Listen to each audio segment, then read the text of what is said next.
It's a poignant moment at the 10-minute mark. Play stopped in honor of Denmark's number 10, Eriksen, but the world number 1 deployed Kevin De Bruyne in the second half, assisting on Thorgan Hazard's equalizer and delivering the game winner in the 70th, 2-1, the final to Belgium.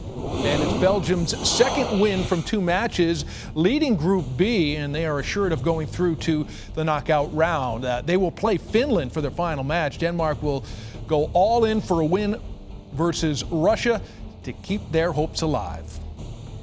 The Oranje are on their way as well to the round of 16. A comfortable performance by the Netherlands started out in the 11th minute. A penalty was awarded to them after Austria's David Alaba was called for a foul in the box. Memphis Depay's penalty finish and Denzel Dumfries' second goal in as many matches as the Netherlands heading to that next round.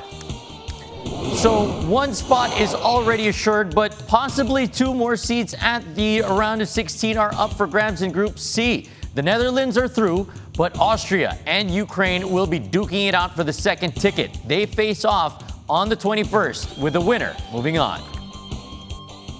We welcome in our friend John Dykes from Singapore. Great to have you again, John. And before we get to Belgium's victory, I want to get your perspective on what Denmark and their supporters showed us in Cophenhagen.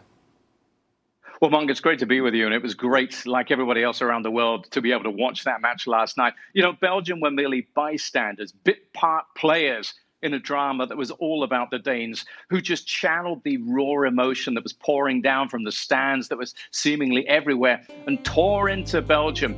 99 seconds only before Yusuf Poulsen opened up the scoring. And, you know, they could have scored 2 or 3 times in the opening 20 minutes or so, as they really took the game to Belgium. As it was, they could have taken a point out of the game, Braithwaite with that header off the bar late on in the piece, but it was the Belgians who emerged triumphant. However, I think most people's lasting memories of this game will be that incredible start by the Danes. No doubt. Now let's move on to Belgium, and I guess we need an asterisk when I say that Roberto Martinez made a brilliant move going to his bench in the second half, because the guy who came off the bench seemed to change the game.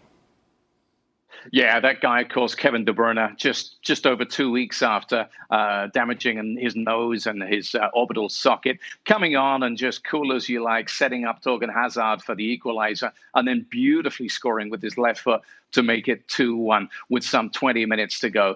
De Bruyne was itching to go. You could sense that, and his quality in this team is going to make such a difference. Eden Hazard and Axel Witsel also arriving on the scene as well. So Belgium growing in an offensive sense, and as such, with Lukaku again powerful and a focal point for the team, they're as good as anyone going forward. The only concern I'd have about them, Mark, would have to be their defense. It's an aging defense. It's beginning to creak. We saw Vermaelen come on as a substitute. Of course, we saw Denier's mistake for the opening goal. And then Vertonghen and Alderweireld aren't getting any younger. They could be just the weak point for the side. Now, Netherlands, they have clinched Group C with 1 match to play. What stands out to you about their performance, and how do you rate their prospects going forward? I like them a lot, and I'm a little bit surprised. I think it's the first time they've made it to a knockout round at this competition since 2008. Frank de Boer is obviously getting things right. They didn't look quite as compelling going forward, funnily enough, this time as they did in their first game against Ukraine. But Matthijs de Ligt's performance in a really solid defensive outing for the Dutch, that's the positive they'll take from this. Depay will get better. He missed a sitter, but he scored a penalty, of course. And Denzel Dumfries, with his second goal and also winning the penalty, is turning into one of the players of the tournament. The Dutch are back, Mark. So much to talk about, John. Please stick around. Aaron's going to need your thoughts on England and Group D.